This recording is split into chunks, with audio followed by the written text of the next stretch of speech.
ആചാര്യ TV Hindu ആചാരങ്ങളെയും അനുഷ്ഠാനങ്ങളെയും കുറിച്ച് കൂടുതൽ അറിയാൻ ഈ ചാനൽ സബ്സ്ക്രൈബ് ചെയ്യുക. എൻ്റെ ഇന്നത്തെ ജ്യോതിഷ വിഷയത്തിലേക്ക് അവർക്കും സ്വാഗതം. ഞാൻ ഇന്ന് പറയുന്ന ജ്യോതിഷ വിഷയം പിതൃദോഷങ്ങൾ എങ്ങനെ അകറ്റാം എന്നാണ് എൻ്റെ വിഷയം. പിതൃദോഷങ്ങൾ എങ്ങനെ അകറ്റാം? എന്താണ് പിതൃക്കൾ? പിതൃക്കൾ എന്ന് പറഞ്ഞാൽ നമ്മുടെ മൺമറഞ്ഞു പോയ പൂർവികരെയാണ് നമ്മൾ പിതൃക്കൾ എന്ന് പറയുന്നത്. നമ്മളുടെ മൺമറഞ്ഞു പോയ പൂർവികർ, അവരെയാണ് നമ്മൾ പിതൃക്കൾ എന്ന് പറയുന്നത്. പിതൃദോഷം വന്നാൽ കുടുംബകലഹം വീട്ടിൽ നിത്യസംഭവമായിരിക്കും. ഒരു കുടുംബത്തിൽ പിതൃക്കളുടെ ഇതില്ലെങ്കിൽ, പ്രീതി ഇല്ലെങ്കിൽ അവിടെ കുടുംബകലഹങ്ങളുണ്ടാവും. അപ്പൊ ഈ പിതൃദോഷം എങ്ങനെ വരുന്നു അതാണ് ചിന്തിക്കേണ്ടത്. ഈ പിതൃദോഷം എങ്ങനെ വരുന്നു? പിതൃക്കൾക്ക് വേണ്ട തർപ്പണങ്ങളും ബലിച്ചോറ് നൽകുകയും തിലഹവനങ്ങളും ഒക്കെ നേരാം വണ്ണം നീണ്ട കാലത്ത് നേരായി ചെയ്യാതെ വരുമ്പോഴാണ് ഇത് സംഭവിക്കുന്നത്. പിതൃക്കൾക്ക് വേണ്ട കാര്യങ്ങളൊന്നും ചെയ്യില്ല. ആ മരിച്ചു കഴിഞ്ഞ് ആ ചെറിയ കർമ്മമൊക്കെ കഴിയുമ്പോൾ പിന്നെ ഇനി അവരെ പറ്റി ഓർക്കേണ്ട കാര്യമില്ല. മരിച്ചവർ മരിച്ചു പോയില്ല, ഇനിയിപ്പോൾ നമുക്ക് എന്താണ്, ഇനി അവരെ ഓർത്തിരുന്നിട്ട് വല്ല കാര്യമുണ്ടോ എന്ന് ചിന്തിക്കുന്നവരുണ്ടാകും. അതല്ല, നമ്മളോടൊപ്പം ജീവിച്ചിരുന്ന നമ്മളുടെ വേണ്ടപ്പെട്ട ആൾക്കാരാണ് നമ്മളെ വിട്ടു പോയിട്ടുള്ളത്. അപ്പോൾ അവർക്ക് വേണ്ട കാര്യങ്ങൾ ആ പിതൃലോകത്ത് അവർക്ക് വേണ്ട കാര്യങ്ങൾക്ക് വേണ്ടി ചെയ്യാവുന്ന, നമ്മളുടെ ഹിന്ദു ആചാരപ്രകാരം ചെയ്യാവുന്ന ചില കാര്യങ്ങളുണ്ട്.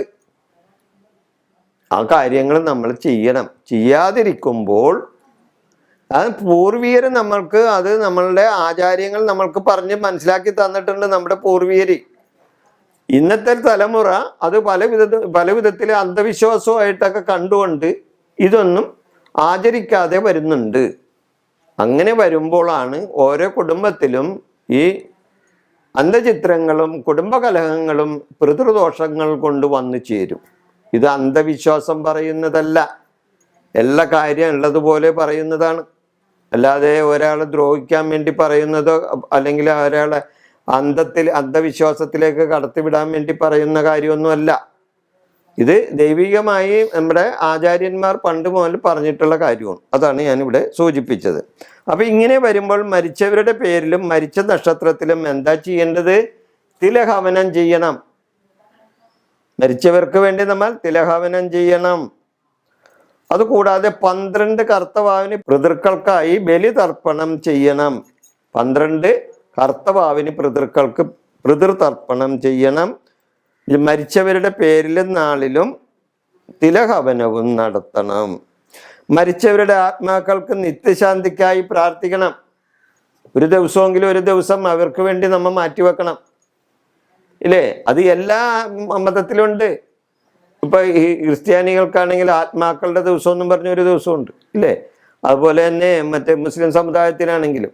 അപ്പൊ എല്ലാവർക്കും മരിച്ചവർക്ക് ആത്മാവുണ്ടെന്ന് എല്ലാ മതത്തിലും പറയുന്നുണ്ട്, ഇല്ലേ? ആ ആത്മാക്കൾക്ക് വേണ്ടി അവർക്ക് ചില പ്രാർത്ഥനകളും വഴിപാടുകളും ഒക്കെ ഉണ്ട്. അത് ഹിന്ദു ആചാരപ്രകാരവും ഉണ്ട്. അത് നമ്മൾ പരിപാലിക്കണം എന്നാണ് ഞാൻ പറയുന്നത്. അപ്പോൾ അവരുടെ മരിച്ചവരുടെ ഈ നിത്യശാന്തിക്കായി, അവരുടെ ഓർമ്മക്കായി, അവരുടെ സ്മരണക്കായി നമ്മൾ സാധുക്കൾക്കും വൃദ്ധരായവർക്കും ദാനധർമാദികൾ ചെയ്താൽ, അതോടൊപ്പം അന്നദാനവും നടത്തിയാൽ പിതൃദോഷം നമ്മളിൽ നിന്നും അകന്നു പോകും.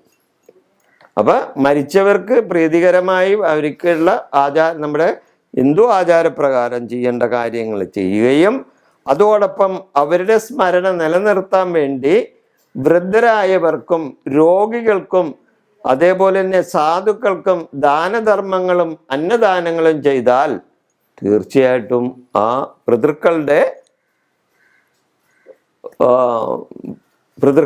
ഒരു ഇത് നമ്മൾക്ക് കിട്ടും. അതായത് അവരുടെ ഒരു പ്രീതി നമ്മൾക്ക് കിട്ടും. അവരുടെ ശാപം നമ്മൾക്കില്ല. അപ്പോൾ ഈ ജ്യോതിഷ സംബന്ധമായ വിഷയങ്ങൾക്ക് വേണ്ടി നിങ്ങൾക്ക് എന്നെ വിളിക്കാം. ഈ വിഷയം ഞാനിവിടെ അവസാനിപ്പിക്കുന്നു. നന്ദി, നമസ്കാരം.